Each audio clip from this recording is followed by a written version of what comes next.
Hola, buenas tardes, mi equipo es Enrique Fuentes y su servidor Luis Alfonso Márquez, y hoy les vamos a enseñar a cómo hacer que la Tierra baile. Tenemos para este experimento son un papel, tijeras, 2 copas, un vaso de agua y 2 rocas o arena. Empezaremos recortando un papel que quede más o menos de esta forma. Después lo pondremos en una de las copas y con nuestra piedra o arena procederemos a tallar aquí y que quede poco residuo de polvo. Después, con nuestro vaso de agua, lo procederemos a poner en la otra copa, pero no lo llenaremos, nada más lo dejaremos hasta la mitad. Con nuestro propio dedo, daremos vueltas alrededor de la copa como unas 5 veces y con nuestro dedo le haremos aquí, dando unas vueltas aquí y veremos cómo la Tierra se empieza a mover. Espero que este experimento haya sido de su agrado. A continuación mi compañero Enrique les va a explicar cómo es que sucede este fenómeno y cuáles son las razones de que suceda. Mi nombre es Enrique Fuentes y voy a explicar el fenómeno de este experimento. Al frotar la copa, esta vibra con una frecuencia determinada. Por tanto, suena con un tono definido. Esto sucede porque se produce una onda estacionaria cuya frecuencia depende de la forma, tamaño y tipo de cristal de la copa. Mojarse el dedo en agua sirve para aumentar el rozamiento. Desempeña el mismo papel que la resina que se da al arco del violín. El sonido emitido depende de diversos factores. Puede ser el tamaño de la copa, el volumen del líquido añadido, que en cuanto mayor sea, más baja la frecuencia de vibración, lo que lo hará más grave. El tono emitido se puede controlar para producir los sonidos que buscamos. Se puede rellenar una copa parcialmente hasta afinar una nota determinada. En este video vamos a ver cómo la onda estacionaria se mueve a través del aire y así afecta a objetos que lo rodean. En este caso sería la Tierra.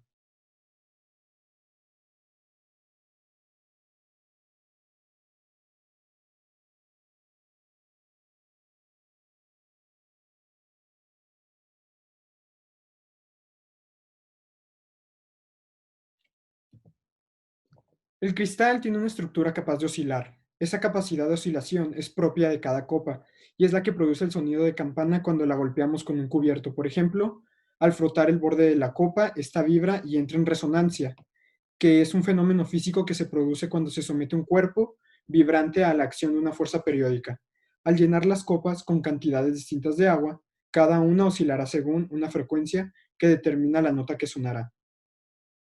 Llamamos onda estacionaria, lo que podemos ver en la pantalla, a un caso particular de interferencia que se produce cuando se superponen 2 ondas de la misma dirección, amplitud y frecuencia, por sentido contrario. En una onda estacionaria, los distintos puntos que la conforman oscilan en torno a su posición de equilibrio a medida que va transcurriendo el tiempo, pero el patrón de la onda no se mueve, de ahí su nombre.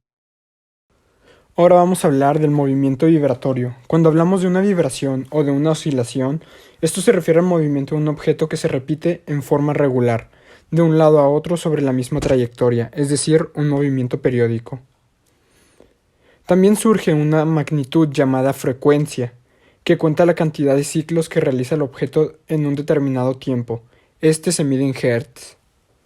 Ahora hablaremos del concepto de onda. Una onda es aquella perturbación en los medios elásticos o deformables. Es transportadora de energía, pero es incapaz de desplazar una masa en forma continua. Toda onda al propagarse da lugar a vibraciones. Es importante notar que el medio mismo no se mueve en conjunto en la dirección en que avanza el movimiento ondulatorio. Las diversas partes del medio oscilan únicamente en trayectorias limitadas. Las ondas tienen diferentes elementos, como el ciclo, que se le llama también fase y viene a ser el movimiento ordenado por una onda comprendida entre 2 puntos consecutivos de posición semejante. El periodo es el tiempo transcurrido durante la realización de un ciclo. La frecuencia es el número de ciclos realizados en cada unidad de tiempo. La longitud de onda es la distancia de la propagación de la onda que existe entre 2 puntos consecutivos de posición semejante.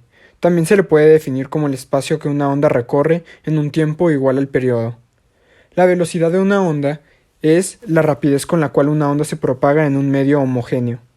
Las crestas son los puntos más altos de las ondas, los valles son los puntos más bajos de las ondas, y la amplitud es la altura de una cresta o la profundidad de un valle.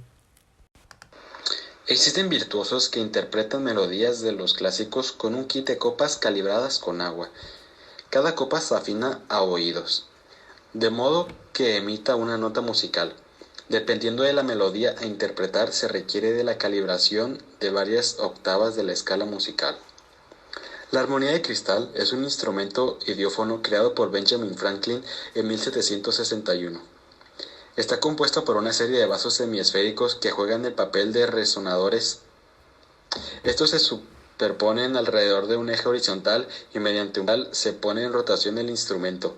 Los resonadores se hacen vibrar frotando los bordes con los dedos mojados, produciendo así un sonido cristalino. A continuación les mostraremos una corta demostración sobre la armónica de cristal de Benjamin Franklin.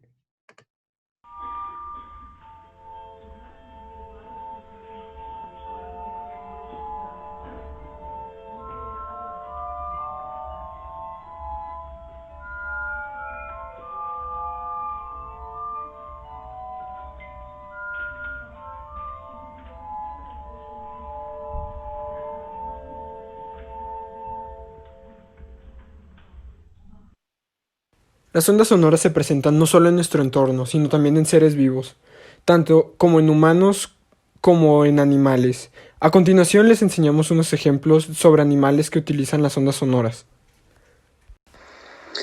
El animal más famoso para el uso de las ondas sonoras es el murciélago, pues debido a que duerme en cavernas donde no hay menor acceso a la luz, utiliza su aullido para identificar los obstáculos que tiene al frente.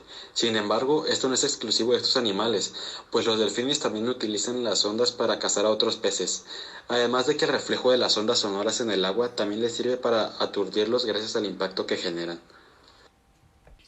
Quizá alguna vez te has fijado que una explosión a varios kilómetros es capaz de romper los vidrios por causa de las ondas que genera, e incluso la vibración que sientes cuando estás frente a un equipo de sonido con alto volumen. Esto es una pequeña muestra de lo que son capaces de hacer las ondas sonoras, pues a lo largo de varios experimentos científicos se ha demostrado que son capaces de levitar pequeños objetos. Inicialmente se realizaron pruebas con pequeñas balotas, las cuales eran impactadas con diferentes ondas dentro de una caja que generaba la acústica suficiente como para permitir que el sonido las levantara.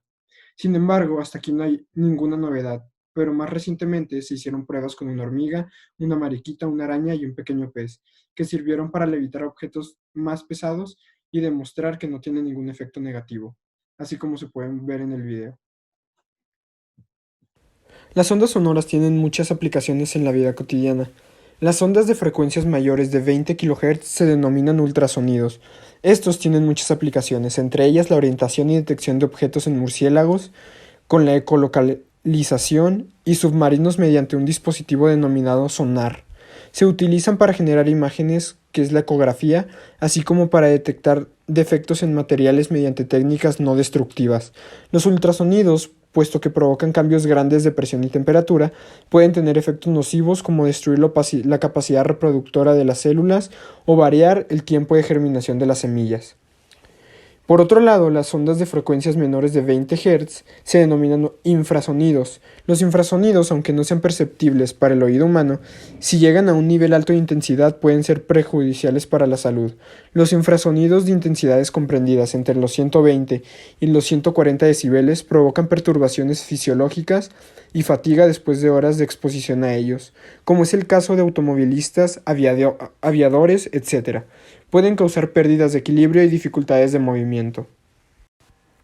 Las aplicaciones de las ondas sonoras y su estudio se ve reflejado en los radares Doppler. Se utilizan para medir la velocidad de objetos como autos o pelotas, transmitiendo con una frecuencia constante. Las señales reflejadas por estos objetos en movimiento respecto a la antena utilizada presentarán diferentes frecuencias a causa del efecto Doppler. En el caso de la ecocardiografía, el efecto de Doppler adquirió una gran importancia en el estudio morfológico y funcional cardíaco. Esta técnica, basada en la emisión y recepción de ultrasonidos, presenta considerables ventajas. Los ultrasonidos son ondas sonoras de muy alta frecuencia que avanzan según los principios de las ondas mecánicas. Es decir, que sufren fenómenos de atenuación, dispersión y rebote dependiendo de las propiedades físicas de las estructuras encontradas a su paso. Estas propiedades se aprovechan para estudiar estructuras situadas en el interior del cuerpo, de manera que emitiendo un haz de ultrasonido sobre la superficie de alguna parte del cuerpo. Este se refleja al chocar con estructuras del interior que no pueden ser atravesadas. Algo muy importante que hay que destacar de esta técnica es que es inofensiva para el paciente. En el caso de la astrofísica, este efecto permitió grandes avances en esta ciencia, como por ejemplo el poder determinar la estructura de las galaxias y la presencia de materia oscura y el estudio de las estrellas dobles o para medir los movimientos de las estrellas y galaxias. Esto se consigue observando el color de las galaxias y de cuerpos estelares, porque la luz, al igual del sonido, es una onda cuya frecuencia puede variar en función del movimiento. En los láseres funciona ya que ella puede medir la distancia entre la Tierra y otros objetos en el espacio como el Sol o la Luna.